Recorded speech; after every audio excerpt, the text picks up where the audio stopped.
jamaah sholat isya Masjid Gunung Sari Indah ngoten nggih. Leres Masjid Gunung Sari Indah ngoten. Rahimakumullah yang kami muliakan. Terlebih dahulu marilah ya kita panjatkan puji syukur kita kehadirat Allah Subhanahu wa taala. Alhamdulillah, Isya malam hari ini Allah masih selalu mencurahkan karunia nikmatnya kepada kita, berbagai macam nikmat-nikmat Allah yang kita nikmati. Dan satu dari sekian nikmat-nikmat tersebut, kita masih tetap dikaruniai nikmat berupa kesehatan. Masih sehat semuanya kita nggih. Sehingga dengan nikmat sehat, walaupun barangkali fisiknya tidak sehat betul, tapi kalau jiwanya sehat sempurna, ini tidak menyurutkan langkah kita berangkat dari rumah kita masing-masing menuju rumahnya Allah, yaitu Masjid Gunung Sari Indah, guna memenuhi panggilan Allah, melaksanakan sholat isya berjamaah.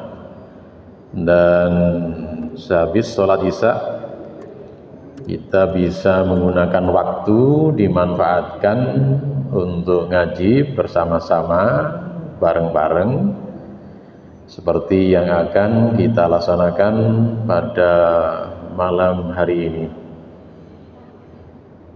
Malam ngeten iki kan mestinya orang persiapan untuk istirahat ya. Tapi panjenengan masih bisa membagi waktunya, dibagi untuk kita manfaatkan mengkaji ilmu atau ngaji bersama-sama. Dan insya Allah ngeten iki termasuk satu wasilah jalan kita yang termudah atau tergampang untuk kita bisa memperoleh atau mendapatkan surga. Insya Allah begitu nggih. Sering kita dengar ada sebuah hadis yang disampaikan oleh sahabat Abu Hurairah.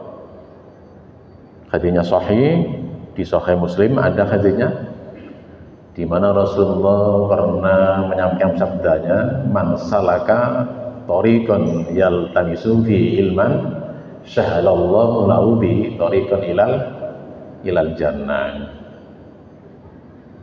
Man siapa saja, jadi utawi sapane wong ngoten pondokan ya.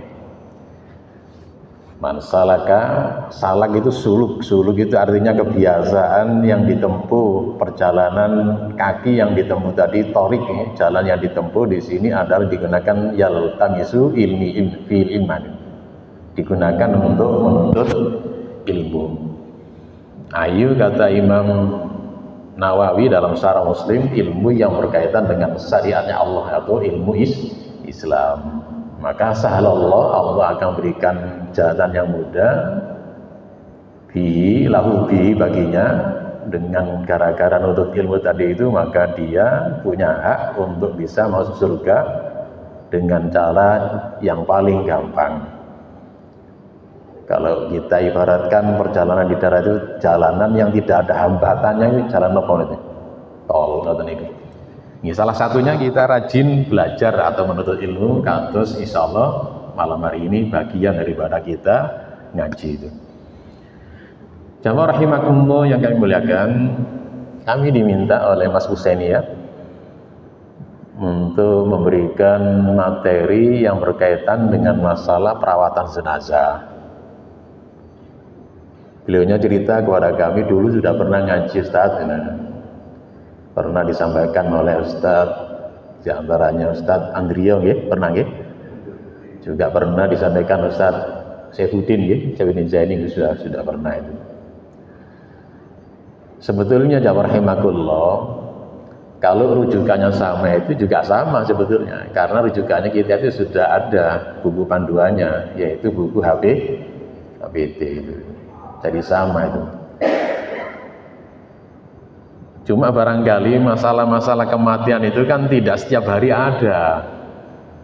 Sehingga kadang-kadang kalau kita belajar berkali-kali ngapalno donga-donga kadang-kadang wis apal ngoten nggih. Tapi karena tidak ada jamannya sing mati-mati ya, akhirnya lali maneh gitu. Gini apa mboten niku? Makanya ngeten iki insyaallah. Udah arep jamaah meninggal jadi kan. Insyaallah ngeten iki justru panjenengan insyaallah dongae tambah kata, dongae insyaallah barokah, jamaah tambah panjang semuanya insyaallah ngeten iki. Pun arep-arep sapa rek sing mati mboten lali ya mboten napa lali ya belajar maning ngoten iki.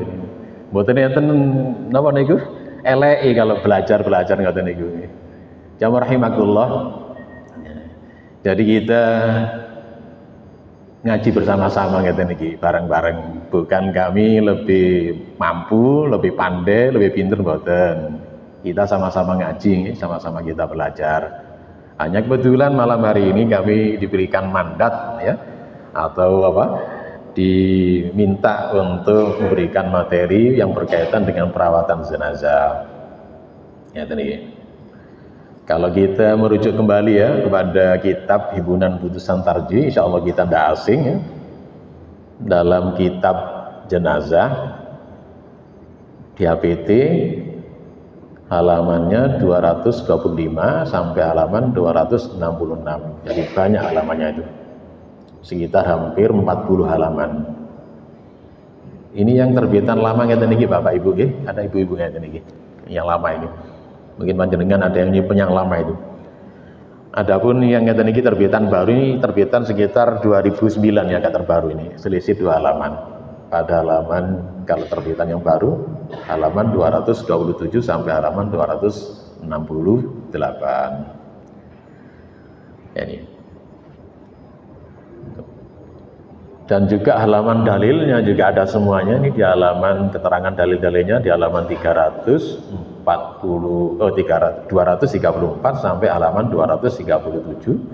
Adapun yang terbaru halaman 236 sampai halaman 239. Dan keputusan tersebut jamaah rahimakumullah ya, diputuskan dalam muktamar seperabad. Seperempat setengah abad di Jakarta itu. Seperempat abad di Jakarta. Berarti tahunnya 36. Panjenengan itu sing lahir tahun 36. Dereng enten nggih. Kita masih belum lahir jamaah rahimakumullah pada keputusan tersebut. Jadi Muhammadiyah sudah lama memutuskan keputusan tentang masalah perawatan jenazah itu. Sudah berapa tahun ya sudah bertahun-tahun ya itu. Adapun isinya ngeten iki kalau kita lihat di dalam isinya ada diawali dengan pendahuluan muqaddimah ya, nanti kita baca muqaddimahnya dan penjelasan sedikit. Kemudian berikutnya kaifiyatul tajhiz, persiapan masalah menyebut kematian. Kemudian berikutnya adalah kaifiyatul ghuslil mayyit, tata cara memandikan mayat atau mayit. Yang berikutnya adalah kafan. Takafainu al-mayit, mengkafani atau membungkus kain kafan mayit. Yang berikutnya adalah kaifiyatus sholatu alal mayit, sholat terhadap mayit atau jenazah. Kemudian juga ada kaifiyatul dafn, bagaimana cara mengubur jenazah.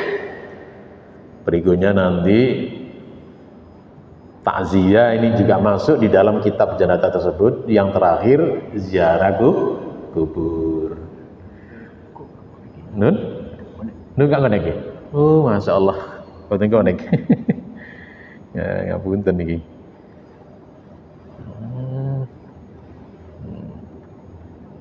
Niki rada jadul jane niki. Gak ngonek nggih.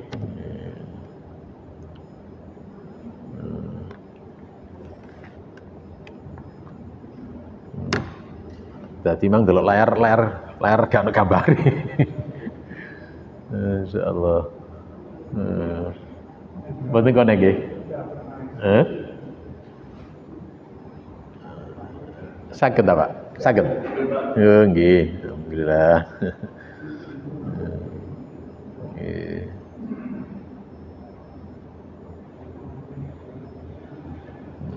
Di Muhammadiyah ada tuntunan ziarah kubur. Jadi Muhammadiyah itu mboten antipati ziarah kubur. Nanti ziarah yang bagaimana yang dituntut oleh Muhammadiyah, ini harus kita perhatikan nanti. Dan bagaimana cara ziarah kubur sesuai dengan tuntunan.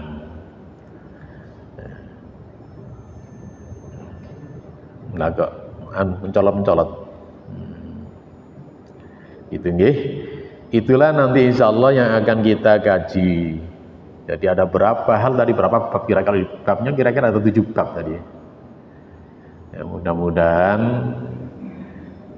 kajian 7 bab tersebut bisa selesai mungkin 3 pertemuan lah paling tidak, 3 pertemuan itu. Mudah-mudahan nanti tuntas. Kok mboten anu nggih? Sampun nggih. Kita awali dari pendahuluan atau muqaddimah. Bismillahirrahmanirrahim. Kemudian di sini mengutip ayat Al-Qur'an, tidak asing dengan ayat ini kita. A'udzubillahi minasyaitonirrajim. Ya ayyuhalladzina amanu taqullaha haqqa tuqatih wa la tamutunna illa wa antum muslimun. Ali Imran ayat 102. Yang artinya, hai orang-orang yang beriman, takutlah itu, berbaktilah itu. Takwa itu bisa diartikan takut, bisa berbakti itu atau taat. Taatlah kamu kepada Allah dengan sebenar-benarnya takut, dengan sebenar-benarnya bakti itu. Haqqa tuqatih. Dan janganlah sekali-kali kamu mati kecuali kamu berada dalam Islam, beragama Islam. Inilah harapan kita semuanya sesuai dengan doa. Tiap saat kita habis sholat kadang-kadang sering kita baca. Di antaranya kita minta akhir kehidupan itu ada husnul khotimah itu. Kok putus-putus nggih? Napa ngeten nggih?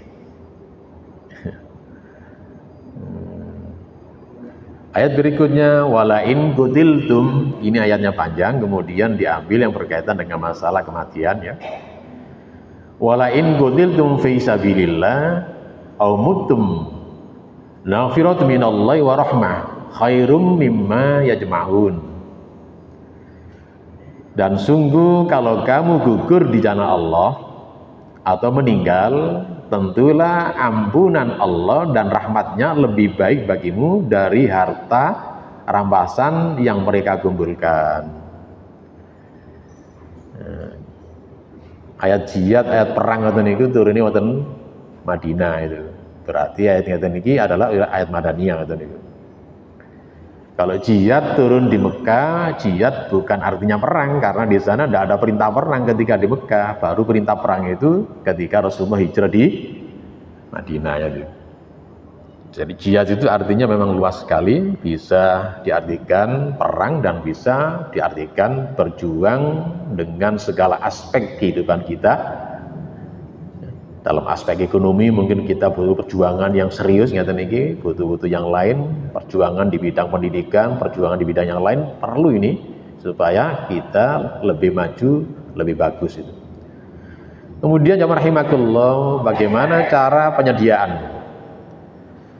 Ini putusan yang pertama, idza marido, apabila sakit, ahadukum salah seorang di antara kamu, falyasbir, maka sabarlah. Sabar itu kata orang gampang teori nih, tapi angel ngelakoni. Betul, sabar itu memang berat. Sabar memang tidak ada habis-habisnya, tidak selesainya. Kalau sabar selesai berarti Allah tidak bersama dengan orang sabar kan, padahal sabar itu selalu disertai oleh Allah. Jadi Allah ma'as sabirin. Huruf ma'iyah ngeten iki dalam Al-Qur'an ya sama jejer. Maksudnya jejer bagaimana? Jejer adalah perlindungan Allah dengan kita. Bukan Allah itu berada di sisi kita, bukan. Penguasaan Allah, ilmunya Allah berada di sekitar kita bagi orang-orang yang sabar.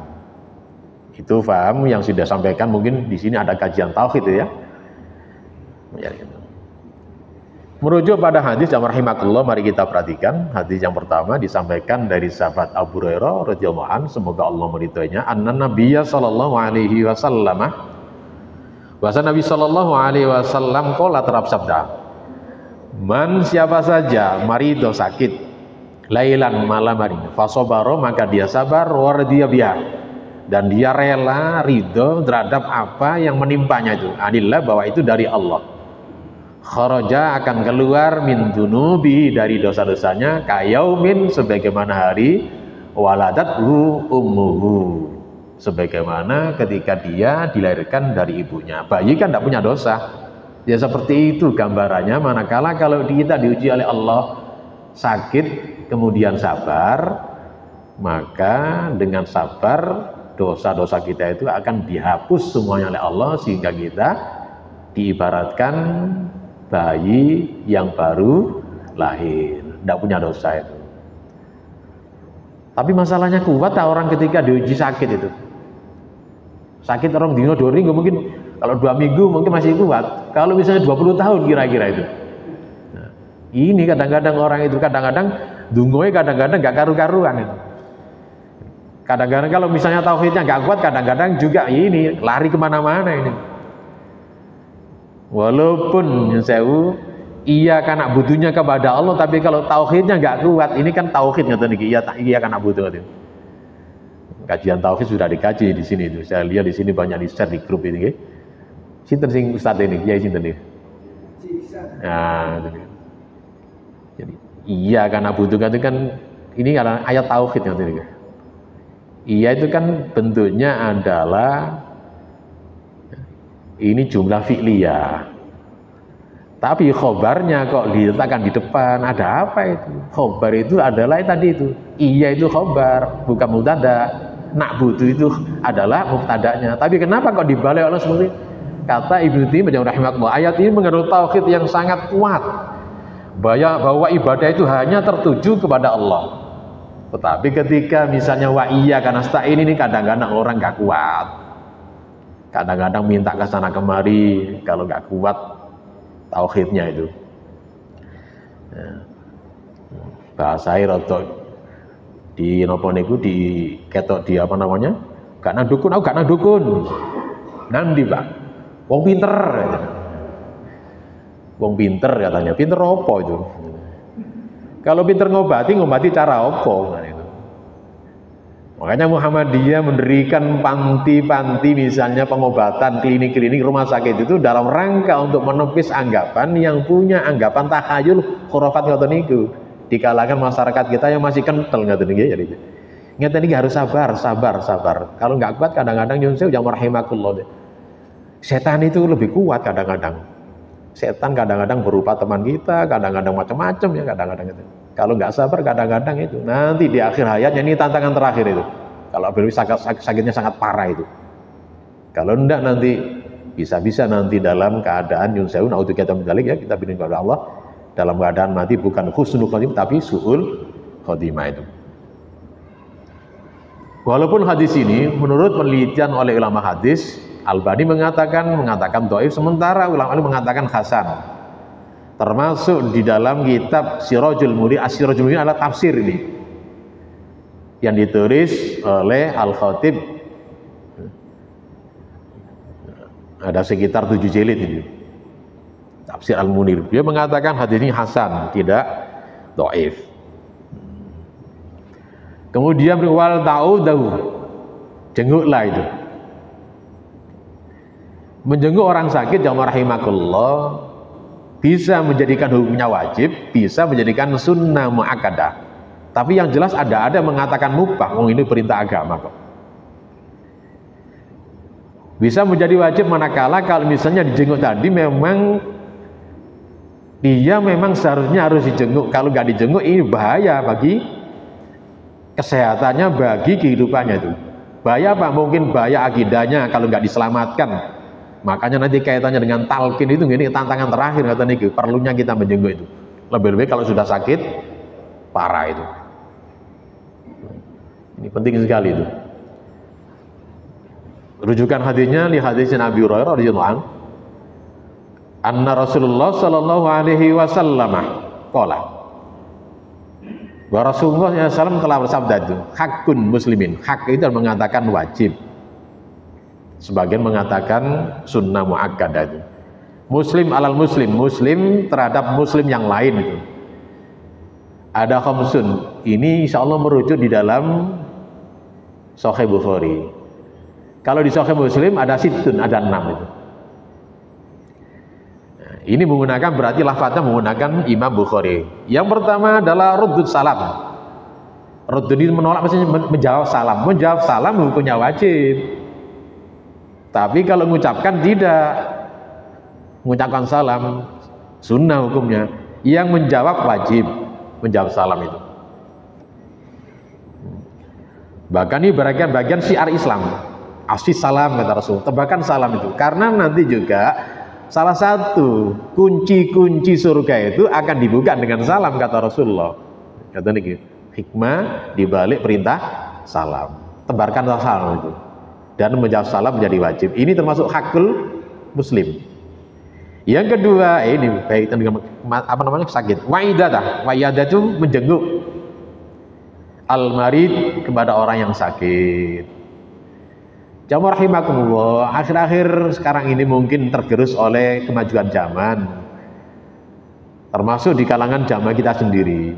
Untuk menjenguk orang sakit kadang-kadang menjadi luntur sekarang ini, jamaah rahimakumullah. Ada wis didelok ambil anu ae, HP ae. Kadang-kadang begitu.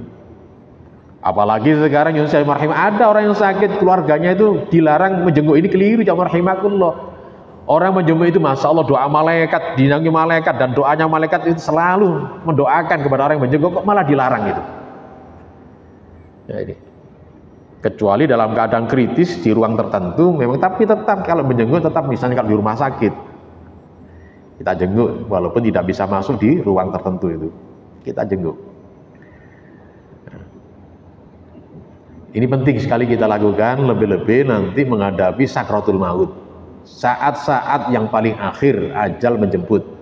Kalau tidak ada yang mentalkin, jamaah rahimakumullah, bisa saja nanti yang mentalkin itu adalah nyun sewu setan yang mentalkin itu. Ini bahaya sekali itu. Makanya perlunya kita talkin itu begitu. Kaitannya dengan menjenguk orang yang sakit. Monggo ya, yang sekarang menjenguk saudara kita yang sakit, kadang-kadang zaman sekarang ini sudah mulai banyak yang diabaikan. Monggo jamaah kita, masjid kita nih, kita mencoba lagi untuk kita berikan penguatan, terutama kepada jamaah kita sendiri itu. Yang berikutnya, yang ketiga, waitibaul janais. Tiba itu maksudnya ngikuti, maksudnya merawat orang yang meninggal dunia. Berapa hal yang kita perhatikan, kalau kita lakukan semuanya nanti pahalanya luar biasa sekali. Hanya misalnya kalau bisa sholat, bisanya sholat nggih monggo, tapi kalau diantarkan sampai ke makam, wah luar biasa sekali pahalanya, besar sekali itu. Yang berikutnya itu wa ijabah. Ijabah itu menjawab, artinya mengindahkan. Sebagian besar ulama mengatakan wajib kalau misalnya kita diundang apa? Diundang bukan diundang sembarang undangan, tapi yang wajib ini walimah. Walimah dalam Islam hanya satu. Walimah apa niku? Nikah. Tidak ada walimah yang lain, tidak ada itu. Ini wajib kalau kita diundang. Dalam kitab fikih Syafi'iyah juga begitu. Kalau diundang walimah itu wajib. Wajib datang itu. Kalau undangan yang lain kita lihat, misalnya kalau undangan ternyata di sana ada nyun sewu undangan yang bertentangan dengan paham keagamaan kita, justru kita nggak hadir. Kalau hadir kita ayo kewu, ya potong kok dewi ngundang rek, dulur paling itu, diundang selamatan itu, jenenge selamatan, tapi gimana itu ritual, bancaan lah kita percaya bancaan. Kita kalau diundang itu jenengan dos seperti itu. Nah, iki.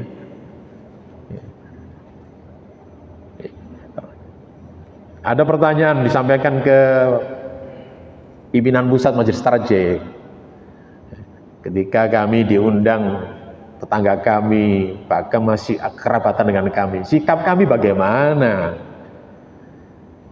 Intinya kalau bisa tidak hadir itu lebih bagus. Kalau hadir tentu di sini harus pasif.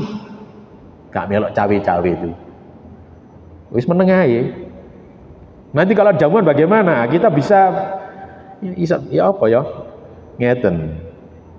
Kan Nabi Ibrahim itu wonten Al-Qur'an disebutkan insya Allah 2 ayat. Itu namanya napa niku dalam Al-Qur'an.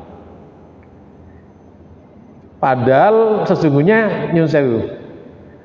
Tauriyah ngoten niku dalam bahasa akidah tauhid. Tauriyah menyelamatkan akidah. Ngapusi bohong tapi menyelamatkan akidah. Mboten napa-napa. Boleh niku dibolehkan. Contohnya Nabi Ibrahim kata niku, iki sapa iki? Bojomu ta iki? Kalau ngaku bojone pasti akan direbut oleh rajanya itu.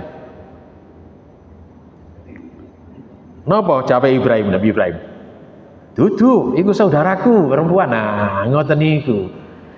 Kalau kata oleh tafsir, kata orang ilmu balaghah, jawab orang bener itu saudara seagama, ndak ngebujuk, begitu. Tapi hakikatnya begitu. Nggak ngakui kalau itu bojonya itu. Kalau diakui bojonya sendiri, wah dirampas kayak raja. Orang Nabi sering merampas uang kok. Nabi Ibrahim itu. Itu kejadian yang menimpa Nabi Ibrahim. Banyak cerita ngoten niku kalau kita lihat dalam cerita-cerita riwayat para anbiya, termasuk hadis-hadis Rasulullah SAW. Panjenengan terus muni kalau hadir diundang ngoten niku. Ya opo terpasang teko mboten napa, tapi panjenengan ketika nyusul disuguhi makan, iki ya napa panjenengan niku? Soto maneh gitu. Rawon mana gitu, ya no aja dengan gule mana gule nih, ya no apa deh. Padahal fatwa Tarjih Muhammadiyah makanan itu sebaiknya tidak dimakan. Beda dengan Persis. Kalau Persis itu lebih ekstrim lagi, haram gitu jadi. Kalau Muhammadiyah sebaiknya jangan dimakan. Ini kan maksudnya harus dihindari maksudnya. Beda lagi dengan bin Baz, saya mengatakan itu makanya tidak ada hubungan kematian, tapi Muhammadiyah jelas kok dalam fatwa Tarjih itu. Jadi makanan-makanan yang digunakan untuk jamuan-jamuan selamatan kematian itu. Bahasanya dikemas dengan tahlil. Sih nggak gelem kumpulan Muhammadiyah, jadi ini nggak gelem tahlil, lu keliru. Tahlil bagaimana? Tahlil kita lihat terjemahan dari kalimat tahlil nanti akan kita lihat. Insya Allah panjenengan sudah dikaji lebih dalam tentang masalah kalimat tauhid ngaten niku. Jadi wajib kalau kita diundang satu undangan walimah. Lalu bagaimana sekarang kemasannya? Sekarang bukan walimah lagi, makanannya dikemas dengan buuan, namanya resepsi itu.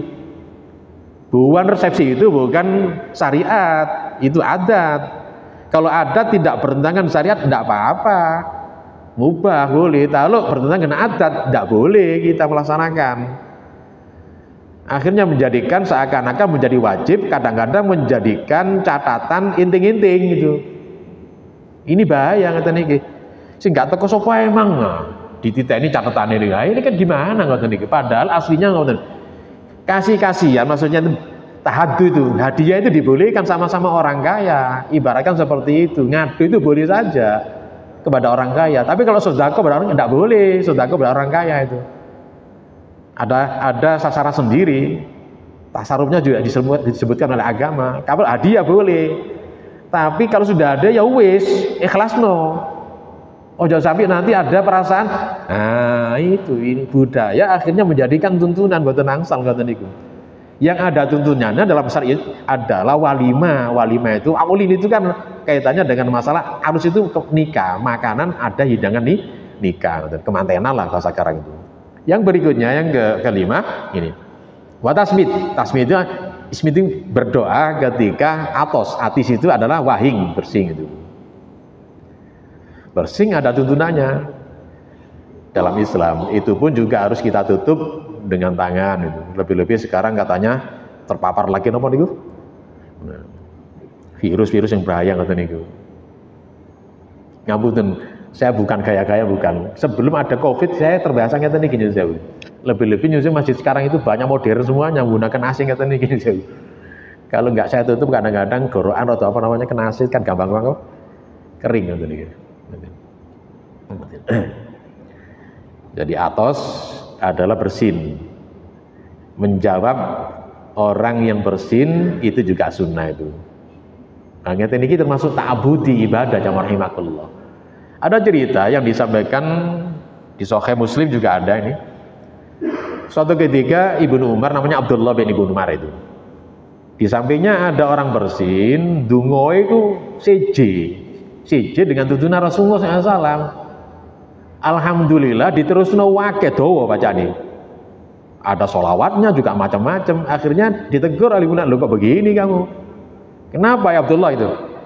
Saya diajar Rasul tidak begini, lalu bagaimana? Cukup ya alhamdulillah saja, nggak ada Rabbil Alamin enggak, karena ini ta'abud ya kita laksanakan apa adanya, karena ini ibadah. Kamu diajari Rasulullah seperti itu, cukup alhamdulillah saja, nggak usah ada tambahan macam-macam. Baru nanti yang mendengarkan jawab Nabi yarham Allah dan seterusnya. Ini kaitannya dengan masalah ibadah itu. Kalau sudah ibadah itu tauqif itu berhenti, artinya al aslu fil ibadi at-tahrim, asalnya ibadah itu diharamkan, tidak boleh dilaksanakan. Hatta ya dulu dalil amri, sehingga ada dalil yang merintahkan. Kalau ada perintah baru kita melaksanakan, itu ibadah mahdhah. Karena termasuk ini ibadah, boten angsal ditambah-tambahi itu. Ibadah mahdhah itu. Ngoten nggih. Di Sahih Muslim ada tambahan yang keenam, apabila kamu diminta nasihat. Nah, kalau bisa nasihati. Nah, ngoten nggih, makanya pesan Al-Qur'an wa tawassaw bil haqq watawa sob sabar. Pesan-pesan ini termasuk bagian daripada dakwah. Kata niki nggih. Monggo nanti kami diminta ya semampu kami. Nanti barangkali ada khilaf keliru nggih monggo sharing, nggih monggo kita diskusi bersama-sama. Ngoten nggih jadi. Berikutnya itu. Wa idza ihtadara, apabila hadir takdir, apabila hadir kematian itu, hadir sakit juga, wal yuksin, maka berhusnudzon kepada Allah, billah, husnudzon kepada Allah. Ihtadar di sini diartikan ajal mau menjemput, berhusnudzonlah kepada Allah. Dasarnya li hadisin Jabir bin Abdillah, sami'tu Rasulullah sallallahu alaihi wasallam, saya pernah mendengar Rasulullah SAW yaqul bersabda, qoblal mauti, sebelum beliau meninggal, wala yamutanna, janganlah kalian mati, ahadum, salah seorang yang illa, kecuali wahwa dia yuksin donna husnudon, baik sangka billahi, kepada Allah. Biasanya ingin muncul ya setan ini, godaan kuat setan, orang-orang terutama orang sakit, akhirnya kepada Allah ngomel-ngomel itu, ya apa aku segini terus ini, kok diuji gini sampai Allah sih. Nah, ini termasuk batu sabar. Ya. Husnudzon kepada Allah. Allah dengan menguji sakit itu, Allah ingin yang sakit tadi itu dilepaskan semuanya, dibersihkan semuanya dosanya, sehingga nanti begitu meninggal dunia sudah tidak punya dosa sama sekali. Maka tentu saja berhusnudzon kepada Allah, berbaik sangka kepada Allah dengan sabar. Penting sekali ini ya, harus kita renungkan kembali ya, terutama bagi jamaah-jamaah kita yang mungkin diuji oleh Allah sudah lama ujian sakitnya, monggo tetap bersabar, husnudzon kepada Allah. Hadirin jamaah rahimakumullah, wa li hadisin Anas annahu sallallahu alaihi wasallam, bahasanya Rasulullah SAW dakhala, ketika itu Rasulullah masuk ala itu terhadap sab pemuda, wahwa, dan dia pemuda itu fil maut. Nah, maut dalam bahasa Arab jamak rahim ini memang isi masdar, artinya bisa dua. Al maut itu adalah memang akan meninggal dunia, maut, tapi al maut bisa orang yang wafat, orang mati. Makanya kullu nafsin dha'iqatul maut, terjemahnya ada dua. Setiap nafsu, maksudnya jiwa yang hidup itu pasti mati, maut mati. Arti yang kedua, setiap jiwa yang hidup pasti akan mati itu. Jadi ada dua. Makanya kalau di sini al-maut diterjemahkan mati, nanti kita lihat makna selanjutnya akhirnya tidak nyambung dengan konteks lanjutan hadis. Sehingga al-maut di sini artinya mau meninggal dunia pemuda ini. Nah, ini. Faqala, kemudian Rasulullah menyampaikan sabdanya, kaifa tajidu, bagaimana keadaan kalian? Qala, pemuda ini wallahi, demi Allah, sumpah pada Allah, ya Rasulullah, ya Rasulullah, anni arjullah, saya berharap ridho, maksudnya itu ya sudah sabar kepada Allah. Tapi di sini masih ada embel-embel ternyata, wa inni akhafu dunubi, saya takut dengan dosa saya masih banyak. Lah itu nyata ini buatan nangsal. Sudah kalau pasrah kepada Allah, sudah dengan khusnul kepada Allah, sudah pasrah itu. Jangan sampai ada ada aku masih muda itu. Faqala Rasulullah SAW, maka Rasulullah bersabda, la yajtami'ani, tidak ada kumpul. Bukan larangan di sini. Ini karena menggunakan la-nya itu bertemu dengan fi'il mudhari'. Jadi tidak akan bertemu, tidak akan berfil qalbi dalam hati abdin, seseorang. Fi mislin, semisal ini, hada al-mautin, di tempatnya seperti ini, illa, kecuali a'ta'ullah, kecuali Allah akan memberikannya ma yarju, apa-apa yang diharapkan, wa amanahu, dan Allah akan mengamankan mereka mimma yakhafu, dari apa-apa yang dia khawatiri. Khauf, takut. Khosa itu juga takut. Maknanya berbeda kalau kita ngaji bahasa Arab, karena bukan temanya, nggak kami teruskan. Khauf juga takut, khosya itu juga takut. Takutnya orang dengan metan itu namanya apa? Khauf apa khosya itu? Ini bahasan tersendiri ya kalau ngaji bahasa. Baik. Hadisnya walaupun sebagian ulama mengatakan hadis ini tidak sahih, tapi yang jelas hasan. Maka di APT hadis ini dicantumkan. Hasan termasuk hadis yang makbulah, bisa diamalkan dan bisa dijadikan istidlal, dalil untuk berhujjah, istinbat hukum. Jadi kok mandek-mandek ya, jadil ini jadi. Ngampun kurang ya sageting damel ngeten iki, mulai isok belajar ngeten iki lho, sing nyar-nyar mboten malah tambah angel kabeh lho sing nyar-nyar iki. Kira kae iso mlaku iki.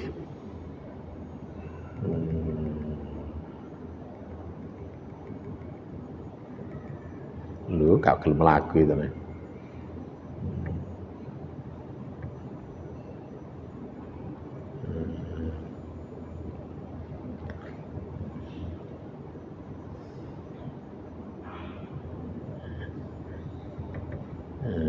Angel lagi.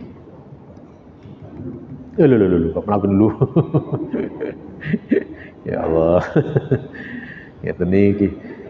Sabar iki. Digudang ya tadi gudang. Berikutnya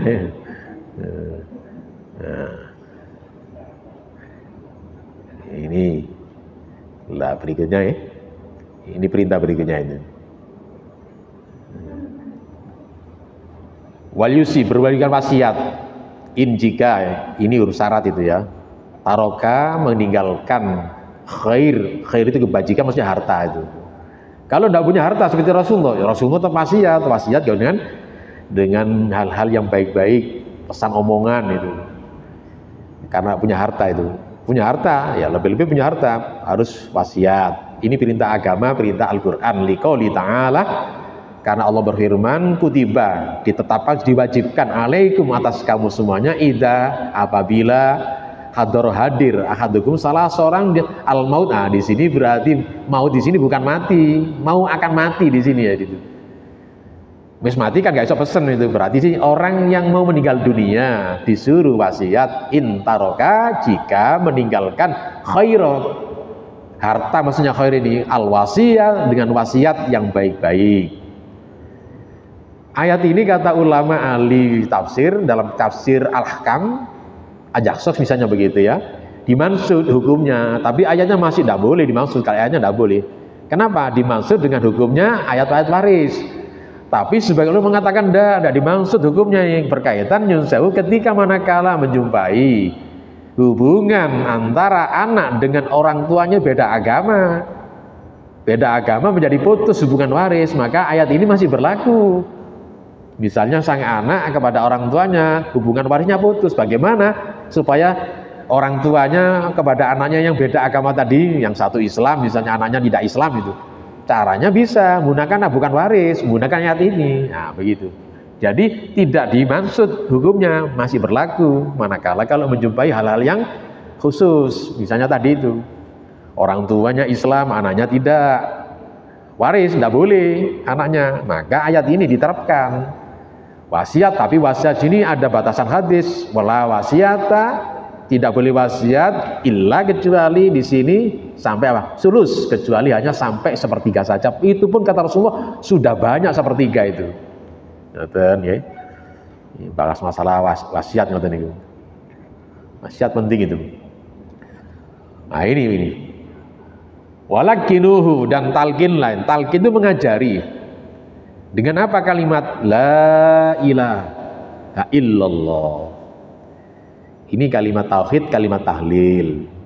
Halala yuhallilu tahlilan ngoten niku ya. Mengihalkan itu maksudnya mentauhidkan Allah itu. La ini menafikan, mentiadakan ilah, yaitu zat yang berhak disembah. Ini namanya nafi. Ilah ini isbatnya hanya kepada Allah, menyembahnya hanya kepada Allah, mengabdi hanya kepada Allah. Ini yang namanya kalimat tauhid. Talqin itu yang bener ngeten iki, mboten ditalqin damel Allah. Allah itu bukan kalimat tauhid. Nggih. Dengan pahami ngaten nggih, insyaallah panjenengan pun paham karena pernah ngaji itu. Allah itu bukan kalimat tauhid. Yang namanya kalimat ada nafi, ada isbat. Menafikan ya ini la ilaha illallah itu namanya kalimat tauhid. Ini. Kalau misalnya pesan ini yang terakhir yang dibaca dia, ya sudah jangan diajari apapun. Ini adalah persaksian nanti akan bisa membuka pintu surga itu dengan kalimat tauhid la ilaha illallah. Dakhalal jannah itu. Ada jaminan masuk surga itu. Dan kalimat ilah ia menghapus segala perbuatan dosa selama hidupnya itu. Sampai-sampai mungkin panjenengan disampaikan oleh Ustaz Naji itu ketika baca hadisnya Mu'ad panjang kata nggih. Sampun nggih gitu. Kan hadisnya kan disimpan dulu sama Mu'ad kata nggih.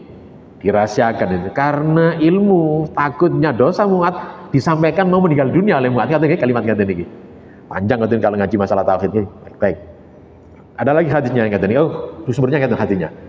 Di hadisnya Abi Sa'id Al-Khudri an Nabi sallallahu alaihi wasallam dari Rasulullah SAW bersabda, "Lakinu mautakum," ajarilah talqin mautakum, orang yang mau mati dengan kalimat la ilaha illallah. Rawahul jamaah ila Bukhari. Walaupun tidak ada Bukhari, hadisnya sahih itu. Di Muslim ada, yang lainnya juga ada. Itulah yang disebut kalimat tahlil, kalimat tauhid. Jadi mboten enten yang Muhammadiyah anti tahlil. Kalau anti tahlil berarti anti tauhid dan mboten. Cuma yang jadi persoalan tahlil kaya apa itu. Kalau tahlilan dikaitkan dengan masalah bacaan beda ngoten lho. Kamelo-melo awake dhewe ngoten iki. Dhisik. Guru ngono tuntunane aja sirek. Tunggu dulu itu. Kalau baru tuntunan itu. Ya, jadi kadang-kadang mereka wadanan kan gitu, Muhammadiyah anti tahlil, tahlilan bagaimana gitu. Anti tahlil kan kita kan anti tauhid, dosa kita, malah bisa menjadi murtad kalau anti tauhid kita. Nah, wadanan ini ngoten itu. Apalagi sekarang zaman rahmatullah, kemasan-kemasan kumpulan masyarakat ngoten niku di mana-mana itu, RT RW ngoten kegiatan itu. Kok karena kegiatan-kegiatan yang biasa berguna misalnya untuk sosial yang lainnya itu. Dikemas dengan rukun warga, kegiatannya rutin ngoten niku. Yasinan ngoten niku. Amma qiraah, adapun bacaan Yasin ini ala atas mahtador, atas kematian, maksudnya mau mati itu. Falaisalah, maka tidak ada baginya aslun sabit. Asal itu asas ya, asalnya sabit, ketetapan dalil dari Rasulullah SAW. Tidak ada dalil yang sahih dari Rasulullah SAW. Walaupun mungkin panjenengan pernah baca di misalnya Bulul Maram, di sana ada hatinya, tapi penjelasannya banyak, penjelasan sarannya itu diantaranya Subulus Salam lebih lengkap. Di sana hadisnya tidak kuat tentang hadis bacakan Yasin menjelang saat kematian. Muhammadiyah tidak ada. Tapi nyun sewu kadang-kadang nyun sewu jamaah kita ngaji HPT kadang-kadang ada aras-arasen, walaupun punya HPT ngaji kitab lain ya tidak apa-apa, boleh, tidak dilarang. Tapi akhirnya menjadi pedoman, termasuk bulul marom. Padahal bulul marom ngeten iki harusnya punya penjelasan-penjelasan yang lengkap. Nggih.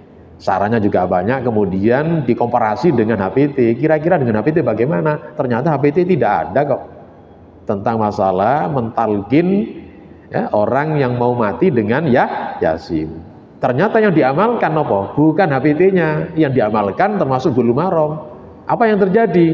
Nyun sewu, banyak juga jamaah kita itu, jamaahnya itu, keluarganya, orang tuanya mau meninggal dunia, dibaca Yasin jamaah rahimakumullah itu. Ya, nih. Tapi insya Allah di sini tidak, insya Allah jadi itu.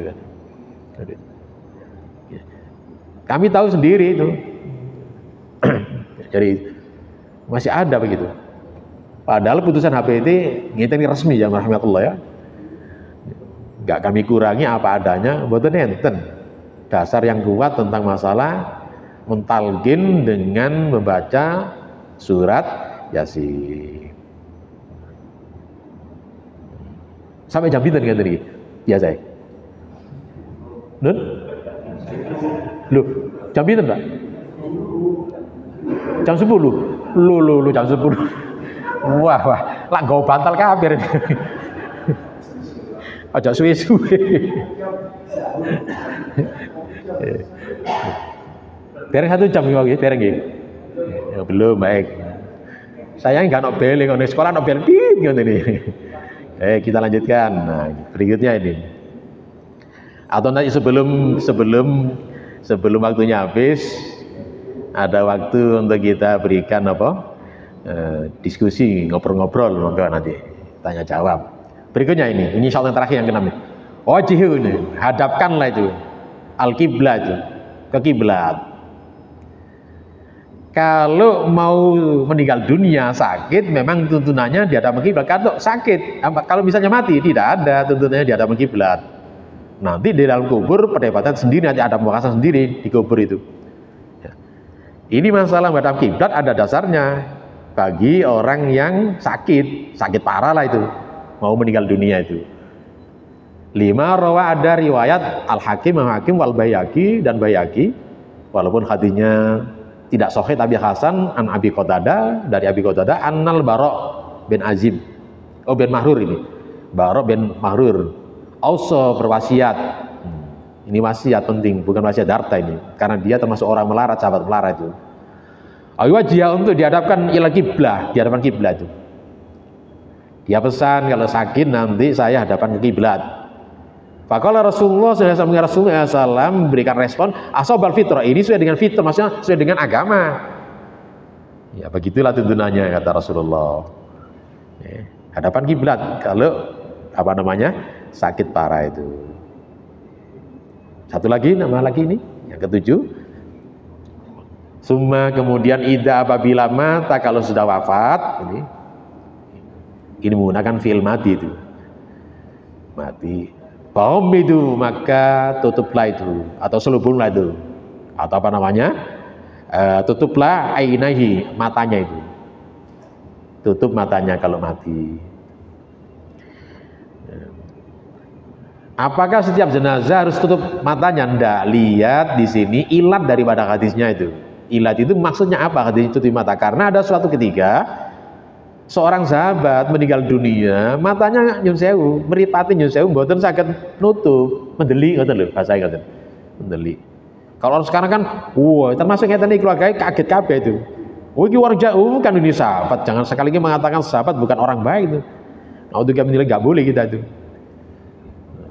Seluruh sahabat katakan nujum, bintang-bintang semuanya sahabat Rasulullah itu. Ini termasuk di sini ceritaan Ummi Salamah. Lihat hadis Ummi Salamah itu. Qalat dakhalan. Ummi Salamah akhirnya dinaiki Rasulullah itu. Janda dari Ummu Salamah itu. Apa? Abi Salamah itu. Qalat mengatakan dakhala Rasulullah sallallahu alaihi wasallam, masuk Rasulullah sallallahu ala Abi Salamah. Ini Abi Salamah suaminya itu. Jenenge kok padha. Ummi Salamah bojone Abu Salamah itu. Waqad sungguh suka itu mendelik. Apanya? Basaru, pandangan matanya itu. Akhirnya fa'ahmadu, akhirnya ditutup oleh Rasulullah itu matanya dengan apa? Dengan telinga. Dengan apa? Tangannya itu. Summa kemudian Rasulullah qala innar ruh, sesungguhnya ruh idza kubidu apabila dipegang, maksudnya diambil kembali, tabiaul basar, diikuti dengan pandangan matanya itu. Dalam hadis lain, roh itu dicabut bukan dari kaki, bukan dari dengkul, bukan dari deger, tapi dicabut dari arah kepala kita, hadisnya lain. Maka diikuti dengan pandangan matanya itu. Kemudian Rasulullah merintahkan di sini, disuruh nutup ya Rasulullah. Fadhabban nas, terlanjur orang-orang ketika itu yang mensyikmi ahli terutama dari keluarganya, jerit, bengok itu. Faqala Rasulullah la tad'u, ojo dungo ala anfusikum, terhadap diri kamu semuanya, illa bi khair, kecuali dungo sing apik, sing bagus. Fa innal malaikata, karena sudah para malaikat nu'amin, selalu mengaminkan, alama takulun, terhadap apa yang kamu ucapkan. Kalau ucapan ini jelek, doa malaikat ngikuti apa yang diucapkan mereka. Maka di sini kata Rasulullah, ucapkanlah doa yang baik. Artinya jerit tadi itu adalah ungkapan yang buruk, tidak boleh. Termasuk khusnudon, suudon itu buat nangsal, khusnudon kepada Allah. Karena kata Rasulullah, roh itu kadang-kadang diikuti oleh pandangan mata, dan itu kadang-kadang nggak bisa balik. Maka segeralah ditutup dengan mata. Ada teori jamaah rahimakumullah, ini mungkin panjenengan pernah mendapatkan keterangan dari teori kedokteran itu. Kami juga pernah mendapatkan keterangan dari para medis itu ketika kami melakukan penataran itu. Kata orang-orang dokter yang berkecimpung di dalam namanya itu paliatif. Paliatif kan orang-orang yang parah-parah itu. Termasuk yang punya polinya itu, ketuanya kalau nggak salah direkturnya Dr. Fauzi itu, kalau salah itu, yang sering viral itu. Agus Fauzi itu. Kata beliau mengatakan, kalau roh itu misalnya ditutupi dengan mata, nggak bisa menutup. Katanya suruh mijet jempolane sikil itu, kakinya, jempolannya kaki. Kenapa jempolan itu? Ibu jari itu, ibu jari. Kalau mijet itu dua-duanya, insya Allah Ustaz melek merem itu. Kalau orang Jawa bagaimana adat kita itu? Ditutup dengan apa itu? Duit ya? Nggih, uang kata nggih. Ditutupi duit 1.000. Ditutupi 1 miliar melek maning dari itu. Ditutupi 1.000. Memang itu adat. Monggo kalau adat tidak apa-apa, asalkan tidak ada punya keyakinan tertentu itu. Itu kan adat saja itu. Tapi tuntunan kita, Rasulullah nutupi dengan mata, ada penjelasan sarannya, kata ditutupi dengan apa? Ditutupi dengan apa? Dengan tangannya Rasulullah itu. Jadi itu. Kita lanjutkan hadisnya itu. Summa qala, kemudian Rasulullah berdoa nih. Apa doanya Rasulullah? Allahumma ya Allah, ighfir, ampunilah li Abi Salamah. Disebutkan namanya. Angsal panjenengan nyebutkan si A si B, doanya itu. Warfa, dan angkatlah darajatahu, derajatnya diangkat. Fil mahdiin, di dalam golongan orang yang memberikan petunjuk. Petunjuk apa? Petunjuk taufik. Karena petunjuk ada dua dalam agama. Ada petunjuk hidayah din, ngeten niki agama sudah ada, ngaji juga ada, banyak, Al-Qur'an sudah ada. Tapi kalau hidayah tauhid nggak nyambung, mereka itu walaupun diuping-uping, ping pirai, mereka nggak akan tersentuh. Kenapa? Karena hidayah tauhid nggak masuk. Yang kita minta kepada Allah, iya karena butuh, iya kemudian ihdinas itu maksudnya minta hidayah tauhid kepada Allah. Karena orang itu kalau misalnya baca Al-Quran, ngaji kadang-kadang kalau hidayah tauhidnya nggak masuk, akhirnya nggak ngefek, nggak nyambung itu. Itulah pentingnya kalau kita sini minta hidayah tauhid kepada Allah. Karena taufik itu adalah semata-mata haknya Allah, kemenangan Allah semata itu. Rasulullah sendiri tidak punya kemampuan untuk berikan hidayah tauhid, termasuk pada pamannya sendiri itu. Itu wewenangnya Allah semata itu. Maka di sini permohonan Allah kepada Rasulullah adalah, ya Allah angkatlah dia dan masukkanlah derajatnya ke derajat orang-orang yang kau berikan petunjuk. Wasfa lahu, ya. Dan kemudian di sini berikanlah, ya. Di sini wasfa, luaskanlah itu, luaskanlah itu lahu baginya fi qabri, dalam kuburnya. Kubur di sini kalau kita artikan bisa menjadi sempit. Kenapa? Buktinya Rasulullah berdoa. Bisa menjadi sempit kubur walaupun misalnya digali 1 orang masuk, tapi kalau sudah Allah menghimpit, ini maka Rasulullah berwasfa, luaskanlah lahu baginya fi kubur, dalam kuburnya, wanwaril, dan berikan cahaya lahu fi, di dalam kuburnya itu. Kubur bisa menjadi gelap gulita, bisa menjadi penerang benderang itu. Jadi kita doa seperti itu semuanya boleh itu.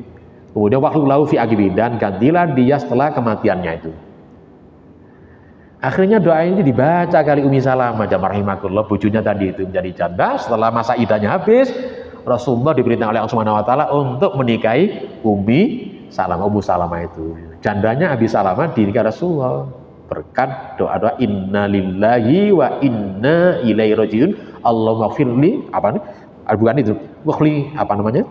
Musibati bagaimana itu? Doanya bukan ada tambahnya itu. Wakhli khairan minha itu. Ya Allah, gantilah ganti yang lebih baik darinya itu. Ternyata gantinya lebih baik dari Abu Salamah siapa? Rasulullah menjadi suaminya Ummu Salamah. Demikian jamaah rahimakumullah. Monggo ini masih ada kesempatan waktu barangkali Kang. Bilang jam mulai ini. Monggo kalau dimanfaatkan tanya jam silakan. Ngapunten ngeten iki nggih Kak gubu-gubu ya pelan-pelan nggih. Ada catatan gitu. Monggo silakan. Ada waktu digunakan untuk diskusi, tanya jawab, monggo silakan. Nggih, monggo silakan.